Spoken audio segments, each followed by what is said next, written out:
naman niya sinasabi na ready naman siya anytime siya ma-aresto.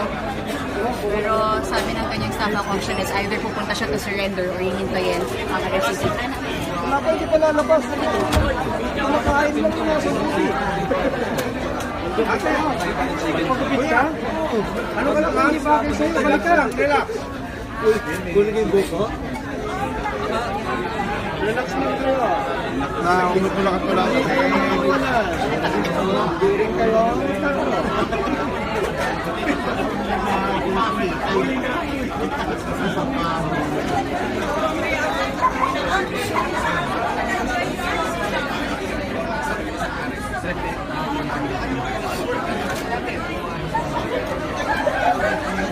Hindi mo lang daw.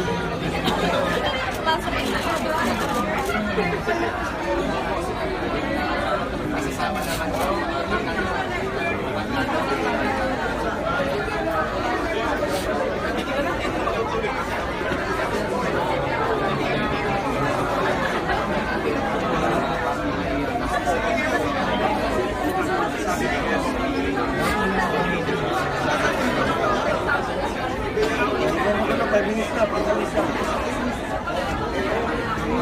Jordan.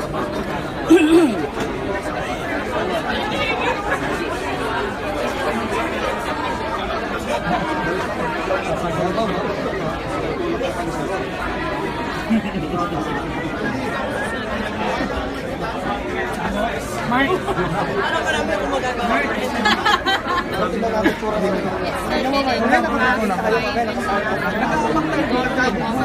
have to wait what the next steps for the Senator Leila.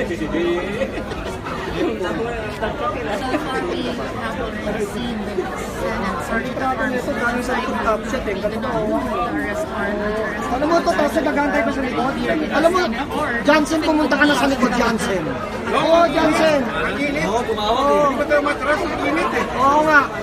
Hindi naman mainit yan, maluwag ka eh. Kami lang mainit dito eh. Ano yan? Init eh. Pwede ba tayo matras? Style. Sir, pag napatras mo sila, atras din kami.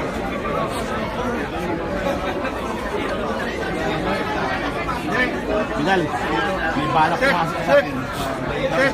Sip. Max out yan. Ha? Hindi tayo magulo dito. Oo, kasabi lang si Perky. Bulletin na lang natin. Yung bulletin may pinaplano eh. Kaya naman si Tara sana. Sabi mo na nga dito. Bagong mayor doon. Wala hindi naman sasalita. Sasalita pa ba? Hindi na ba? Sa 1,000 sir. Wala tawagan nila pag tingin Ano na lang? sa Robert Vinyas. Baliyakan na lang mamaya. Okay na yan. Mawa sa inyo. Baliyakan na lang. Wag. Yung mga babae dito. Members of the media still waiting for Senator Leila De Lima or a member of the staff. Pasok daw? Wala pa po.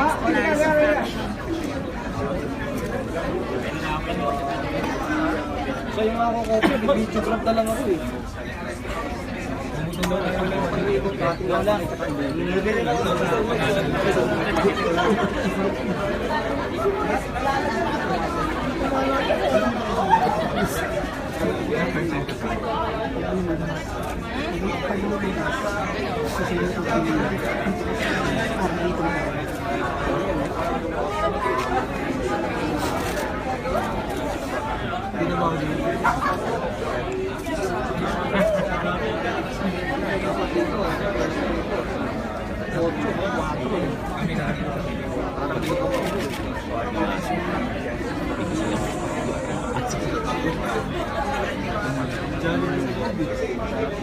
Wala na. Yun yung warrant sa pares. Di ba rin nilagay lang ko. Parang hindi alaka. Hindi magkakilong ito. Sinasabi. Paano ko dito kaya ano eh. Kasi di ba bakit sa kasi dito eh. Feeling ko dito rin mangyayari. Sayang yung laki ko kaya hindi na ginagamit. Isa pa. Gatas na lang. Hoy!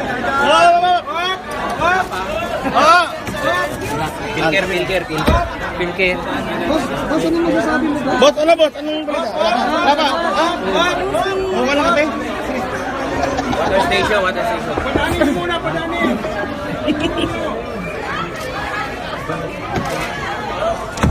Baka may ipit ko yun. Wala, ano sa? Ayan, may palabas na. Madalang dito namin.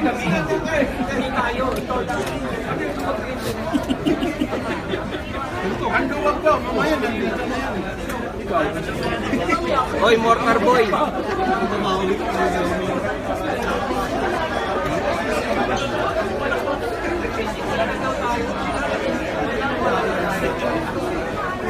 No, live kasi to. Live, kaya kailangan. Ang sama, dalawa yung mic na hawak na. Ang isa, malipit natin siya. Pag dalawa mic, GMA 7 siya.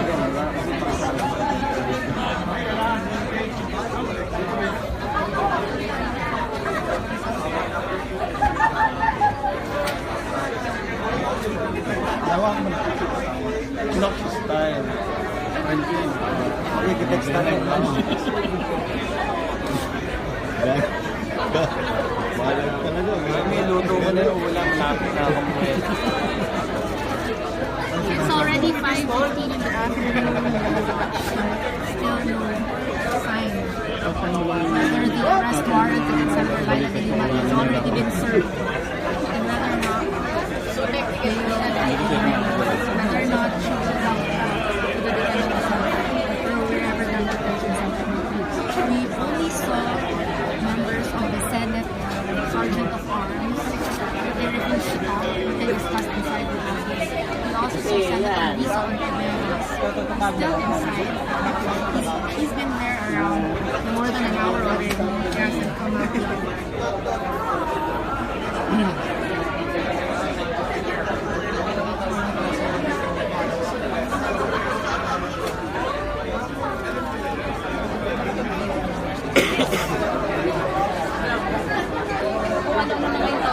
Sabi ko, may maarte. May mga ipon. Ay, hello?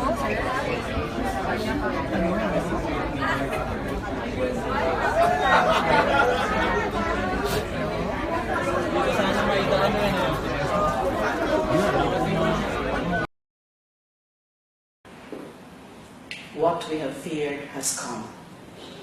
My arrest is an appalling sign of the return of a power-hungry, morally bankrupt, and abusive government. As we expected, the Department of Justice filed criminal cases against me based on manufactured stories accusing me of involvement in the drug trade. According to the mastermind of the filing of cases against me, none other than the President Rodrigo Duterte, she has to face the music. It took months to develop the case. They really have such nerve, all of them. Of course, it would take you this long to manufacture lies against me. There must be so much fentanyl in Mr. Duterte's brain for him to have the gall to boast of the testimonies of their witnesses who are convicted drug lords and whose statements contradict each other. Liars, hypocrites. As reward for testifying against me, this administration, through the Department of Justice, restored the privileges of these inmates, the very same privileges that I put an end to during my term as the Secretary of Justice. The revolting plan: convicted criminals become state witnesses so they can be exonerated from their crimes. They are not the heroes of this administration is forcing us to believe. Where else in the world have you seen drug lords turn into state witnesses? All they have ever done is to follow the badly written script of this administration, to pin me down with baseless accusations for their personal gain. From the very beginning, we have seen the brand of injustice his regime is pushing for. As they continue to malign and persecute me, meanwhile, Mr. Vitaliano Aguirre of the DOJ cuddled prisoners in exchange for their testimonies and Solicitor General Jose Calida sought the acquittal of the convicted kidnapper and indicted mastermind of pork barrel scandal, Janet Lim Napoles. From the very beginning, I knew that this regime would not seek true justice. The filing of criminal cases against me is only the fulfillment of Mr. Duterte's fixation for revenge against me because of my investigation of the Davao Death Squad when I was then the chairperson of the Commission on Human Rights. The Filipino people know your style, Mr. President, to put the rule of law in your hands, silence your critics, and destroy those who will go against your caprices. Actually, this should no longer surprise us. If the President supported a policy of killing the poor and drug offenders, what is then stopping him from doing whatever comes into his head? Absolve big-time drug lords, acquit a kidnapper and queen of pork barrel scandal, fabricate stories and plant evidence against his critics, which he admitted he used to do when he was a fiscal, and continue killing the poor with impunity. We all know that every action of the President has no clear basis. He does it on a whim, not because it is right or wrong, but because he can do it and we are letting him. This is impunity. Whatever he does, he is confident that he is free from any punishment. This all started when he discovered as mayor of Davao City that he could kill people without accountability. Truth is, even though he has killed over 1,000 in Davao and over 7,000 throughout the Philippines with his death squads and rogue police, he has yet to pay for it under the law. But perhaps now he can be made accountable for his horrible crime against humanity. Recently, the President's right-hand man in the Davao Death Squad, Police Officer Arturo Las Cañas, finally revealed himself. Just like his former comrade, Edgar Matobato, he too made a public confession about the killings they carried out in Davao City upon the orders of President Duterte himself. He, together with Police Officer Samson Sonny Benaventura, are the brains and hands of President Duterte in any of the Davao Death Squad operations. With the revelation of Las Cañas, there is no more doubt that our President is a murderer and a sociopathic serial killer. This is also the reason why we are experiencing all the madness in government under this regime that is being led by the #1 criminal in the entire Philippines, if not in the whole world, none other than President Rodrigo Roa Duterte. Let's not ask anymore. How come there seems to be a reunion of questionable characters under the Duterte regime, from the Marcoses to Arroyo and up to Napoles, together with the lawyers and operators? Also, there are the main enforcers of President Duterte's orders, Secretary Aguirre and Solgen Calida, who are among the abusive and arrogant officials in our government. Let's no longer ask why, during the Duterte regime, all the criminals, the corrupt, the savages, and those with evil souls have returned and are thriving. I speak before you with honor and integrity as my only defense. As former Human Rights Chairperson and Justice Secretary, I can look everyone straight in the eye and say, my track record as a public servant has never been tarnished by any wrongdoing except until now based on manufactured lies. I have never used and will never use my position for my personal interest. I say, I am innocent. I have never betrayed, and I will never betray the trust of my country and the Filipino people.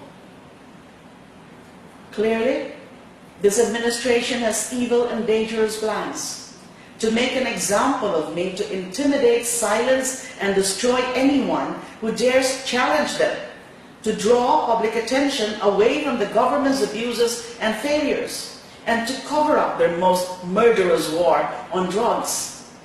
In the past 7 months, The death toll of his war, or of this war, has exceeded the number of deaths recorded during the 14 years of martial law and the Marcos regime. The fight is not mine alone. This fight is our fight for the victims of government's failed war on drugs, especially for 7-year-old Sanino Butucan of Cebu, 5-year-olds Danica May Garcia of Pangasinan and Francisco Manosca of Pasay City, and 4-year-old Althea Fem Barbon of Negros Oriental. Perpetrators of these hideous crimes have no conscience. Even worse than them are those in power who allow this to happen. From all this violence, killings, and crooked governance of the Duterte regime, clearly, I am not the public enemy number one here, but this regime who has no respect for basic human rights, especially the right to life. Since the start of his term, Mr. Duterte has brought in the entire machinery of the state to silence me and to destroy my person, credibility, and honor as a woman. If they can do this to a sitting senator, what is stopping this administration from doing the same to ordinary Filipinos? If they think that by jailing me, I will turn my back on my principles, they are mistaken. Instead, they have encouraged me more to pursue truth and justice. I have long prepared myself to be a political prisoner of this regime. Rest assured that I will answer all the accusations against me in the proper time and venue. To the best of my ability, I will fulfill my duties as Senator of the Republic. Even in prison, even as I continue to be persecuted by this government for as long as I live, I will continue fighting the good fight up to my very last breath. To Mr. Duterte, stop the killings now. Stop harassing me.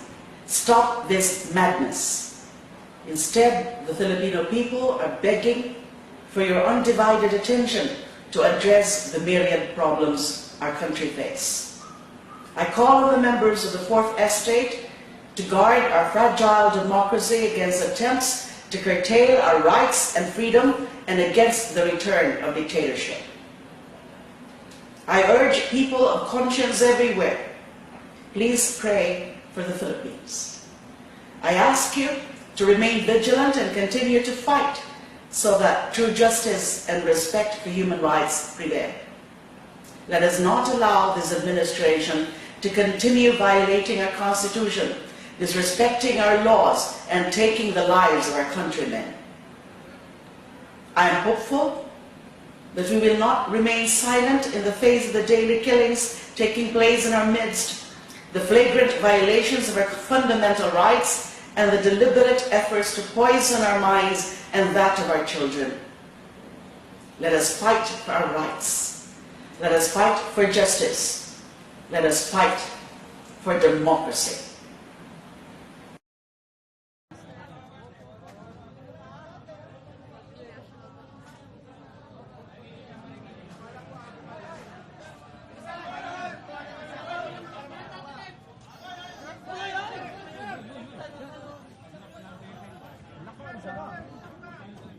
Walang gagalaw!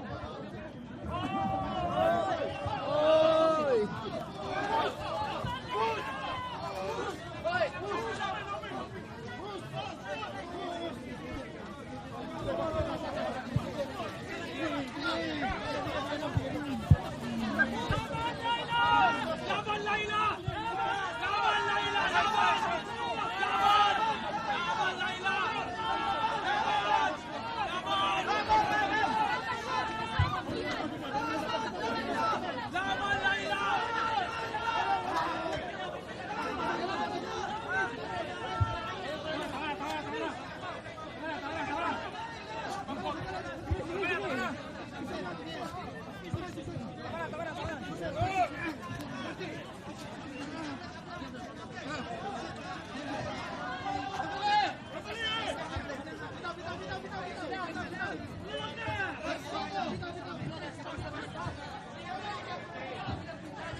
Ma'am, buksan mo. Ron, sa labas tayo. Doon sa mga supporters tayo.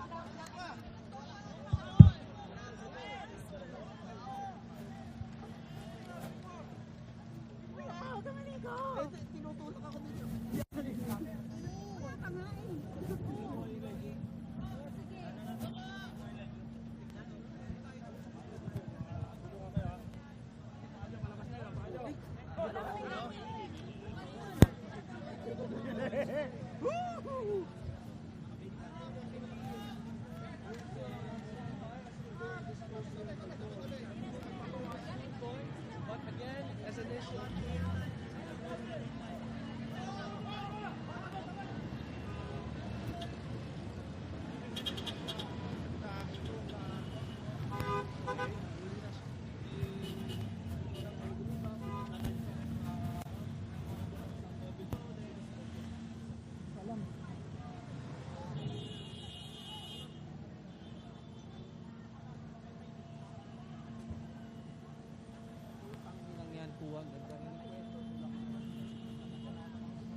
Nauna yung kanyang pamilya, tapos sinusunod.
Ayun na ba yun?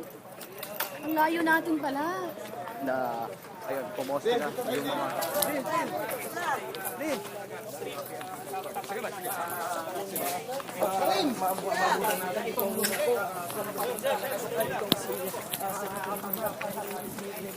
Dito tayo sa harap ng CIDG.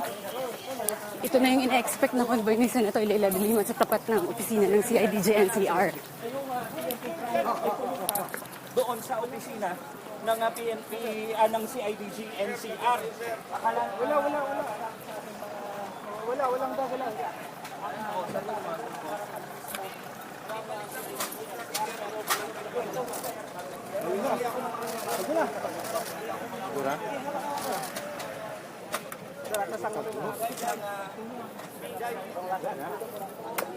Hindi kayo tayo. This line lang po, this line. Hindi pa natin nakikita kung ito nga yung sakay ni Senator De Lima, pero pinagbabawalan na tayo ng police na makalampas pa dun sa cordoned off area.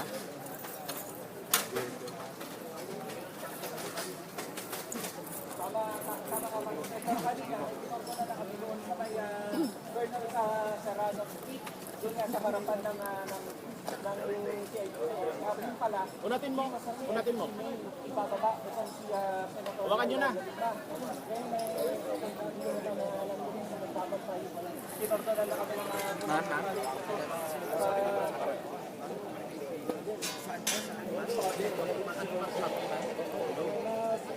Yes, ma'am. Yes, ma'am. Sa loob na ito.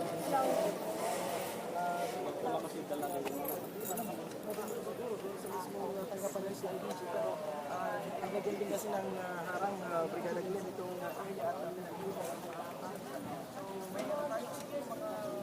Oo man, dito ko sa mismo na building itong CIDG nga at wala na nakatandaan na mismo convoy at mukhang na ibaba na rin nga itong si Senator Leila De Lima, malayo siguro mga voters yung layo. May info tayong nakukuha na nakapasok na si Senator Leila De Lima sa tanggapan ng CIDG. Pero hindi na tayo pinapapasok mula dito sa area na to. Hindi natin siya nakita na bumaba nung posters na nagdala sa kanya from Senate. Pero ang malinaw ngayon ay dumiretso sila yung CIDG convoy sa tanggapan ng CIDG.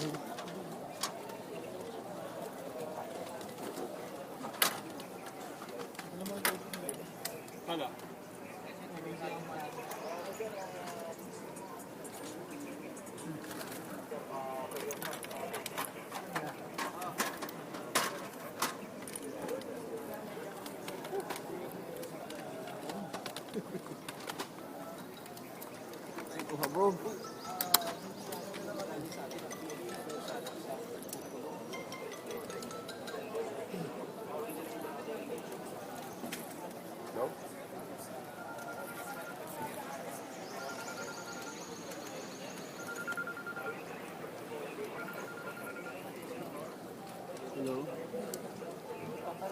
Yes. Pabayo kay Amber.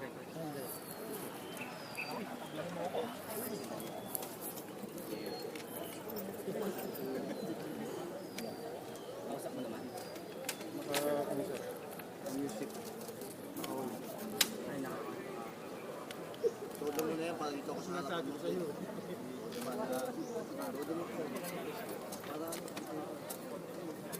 Sir ma'am, mag-discount po konti.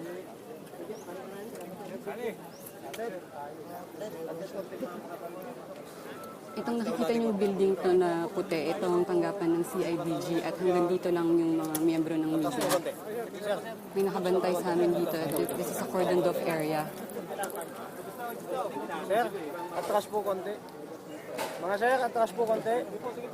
Konti lang po. Pag maano nung sasakyan yung niya, tripod. Baka makalusot lang po yung sasakyan. Yung kalahati na lang.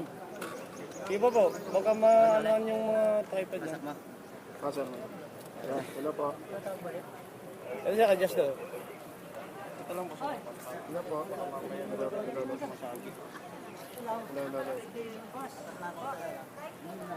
po.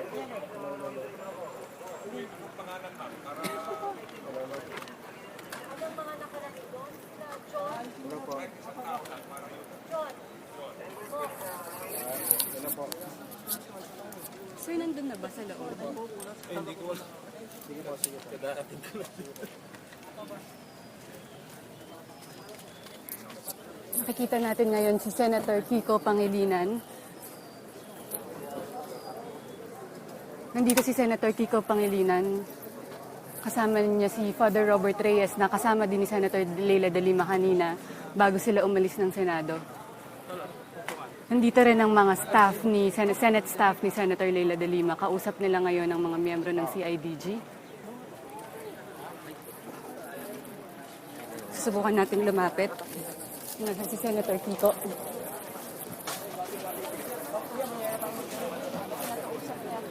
Bukan natin makalapit.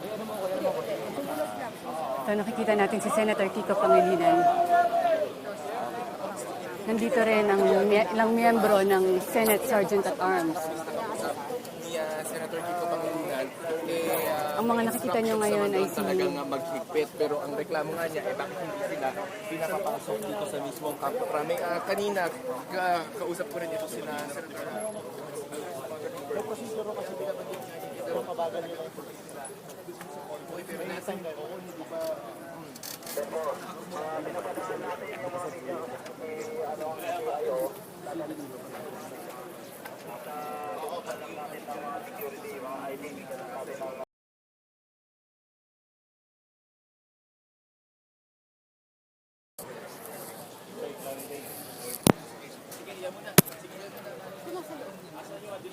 Yung poster, hindi natin alam kung yan eh.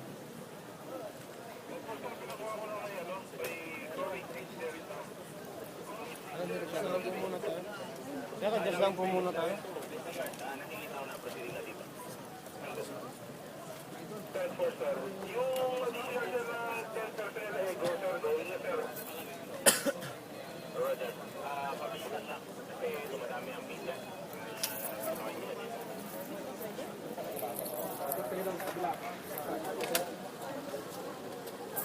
Diyos lang po.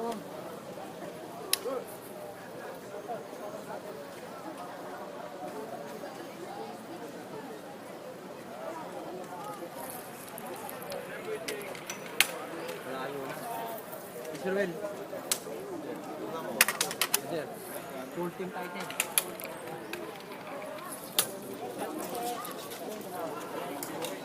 Independent lang ako.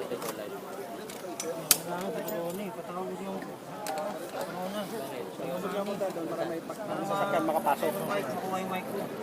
I-adjust na lang yan natin lahat. Sir, nandun na si Senator.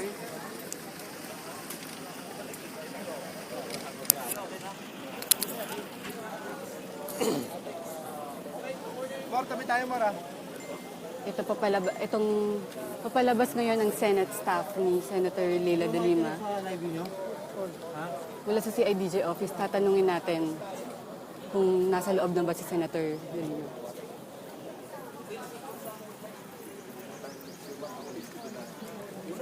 Sir Ferdy, nandyan na si Senator? Nandyan na siya. Ano daw po gagawin, sir? Ano nang next part? Kasama niya si Senator Kiko sa loob. Sino pang kasama niya doon? Si Congressman Keith Belmonte. Ito yung Media Relations Officer ni Senator Leila De Lima, si Sir Ferdy Maglalang. Tanungan natin siya ng konting statement. The usual, senador pa rin naman siya, diba? At naniniwala siya na ito ay hindi naman magtatagal. So, Salamat, sir. oo. Sir, sabi ni Attorney Alex Padilla kanina, maghahain kayo ng motion sa Supreme Court. Meron na po bang update? Doon muna sa lower court, dahil nandun yung depende kung ano mangyayari doon, then that is the time na siguro Ano po yung motion niyo sa RTC? yung recall ata ng Recall ng warrant of arrest, pinaparecall, branch 2. and then yung hearing, the schedule ng hearing, diba? So, anong plano niyo for the day, sir? Babantayan namin kung ano yung mga developments dahil syempre gusto namin masigurado na hindi siya papahayain dito at siya iuwiling. Sir, nasabi na ba sa inyo kung saan siya i-detain? Meron na Wala pa kaming updates. Kaninang umaga nagkaroon kami ng staff meeting at sinabi niya kung ano yung mga dapat namin gawin at ano yung mga dilim niya at dadaling sa kanya, pati yung aso niya si Coco ata. Pakinggan natin si Ferdy. Kumusta si Senator De Lima? Nakita mo na siya, kasama ka ba na pumasok dito? Then, mahabol kami, kaya hindi na kami pinapasok dito dahil limited lang daw yung maaaring pumasok. Okay. So si Senator Kiko kasama niya, si Congressman Keith Belmonte, tsaka si Father Robert Reyes. So, Yung mga anak, yung dalawang anak. kagabi yung isang anak, si Israel ay kasama niya sa Senate. Yung isang anak? Meron kasing exam, so hindi ko lang kung nakasama or nakahabol sa Senate. Okay. Ferdy, ito na lang. Habang nandun nagaganap yung booking procedures doon sa loob, kumusta si Senator De Lima sa buong magdamag na kasama mo siya? Kasi nag-overnight ka rin sa Senate, di ba? Nung gabi ay merong mga supporters niya na dumating, pinag-pray din siya, di ba? Tapos nagpahinga din siya. Kanina umaga, pagkagising maaga, So nakatulog pala siya. Nakatulog siya. Tapos paggising niya ng umaga naman si Father Robert, so nag-usap sila at nagkaroon siya ng staff meeting. Tinawag niya lahat ng mga staff namin at nagbilin siya kung ano yung mga gagawin, anong dadalhin sa kanya, pati yung aso niya, si Coco. Kanino ibinili yung aso? Doon sa namin, sa EA namin para dadalhin sa kanya. Pero the usual, trabaho pa din, kailangan ng mga gagawin din, mga solutions, tsaka bills na. May balot ba siya ng mga dokumento para dalhin na sa kanyang The usual kasi senador pa rin naman siya, di ba? So tuloy pa rin ang kanyang trabaho. Naging emotional ba? Si Senator De Lima, umiyak ba siya? Ang bili niya sa amin ay be brave.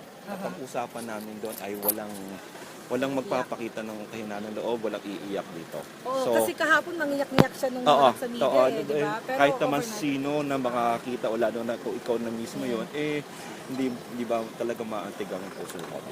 Pero so, umiyak ba siya nitong nakalipas na magdamag? Hindi namin siya nakitaan ng kahinaan ng loob, matapang pa rin. Kahit na nung staff meeting namin, nagkakatawanan pa rin kami, lalo nung binili niya yung mga kanyang pang-gym, pang-exercise, tsaka yung aso niya. So, so ayun. Okay. So yung may inalabas kaninang dalawang unan kay Oo. Senator yon. Oo. Pati yung maleta, Oo, kanya yon. Oo. Meron ding basket na Oh, parang may meron mga din libro. basket para mga libro, kanya yon. Oo, meron. Mahiling magbasa si Senator, maaga siya na. Ano mga libro to? Hindi ko nakita kung ano yung mga libro So pasusweldohin ka pa rin daw ba kahit nakakulong si Senator De Lima Depende o sa wala ka inyo ng yun. trabaho? Depende sa inyo. Hindi, meron pa rin naman. Senador pa rin naman si Senator De Lima, patuloy pa rin ang kanyang trabaho. So, magpapile pa rin siya ng mga bills, ng mga resolutions. Yun nga lang, syempre, meron lang konting constraints sa kanyang performance of her duty. Habang naghihintay ng sundo sa kanya doon sa opisina, tumawag ba sa kanya si Senate President Coco Pimentel or anybody para sa coordination o pagbibigay ng lakas ng loob? Ang alam ko, Right to information for the hindi. ang alam ko, kausap niya si Pinoy. Si Pinoy. Pinoy. Matagal kausap. Okay. Bukod kay Pinoy. Nag-pray over si Mike. nag-pray over si Father Robert sa kanya, kasama si Senator Kiko at saka Dave Star. So nung tumawag si Presidente Noynoy ay nandun pa si Senator Kiko Pangilinan. Wala pa. Kagabi tumawag si Hindi, kaninang umaga bago mag-pray over kay Father Robert. Ano si Presidente, si Pinoy ang tumawag o si Senator Kiko? Oo. Paano? Hindi, si Sen Leila at saka si President. Ang nag-usap sa telepono. Wala pa si Senator Kiko. No? Okay. Mike, ayan, si Pwede Maglalang yung Media Relations Officer. Ang nakapanayam natin kanina lang ay si Freddy Maglalang, ang Chief Media Relations Officer ni Senator Leila De Lima. Sabi niya, naghain na daw ang kampo ni De Lima ng motion to recall the warrant of arrest sa Branch 204 ng Muntinlupa RTC. Sinabi rin niya na nagkausap si Senator Leila De Lima at former President Noynoy Aquino kaninang umaga. Ang kasama ngayon ni Senator Leila De Lima sa loob, according kay Sir Maglalang, ay si Senator Kiko Pangilinan at Congressman Kit Belmonte. Hindi natin nakita si Senator Leila De Lima na bumaba ng poster, pero kino-confirm ng kanyang staff na nasa loob na siya ng CIDG office dito sa Camp Crame.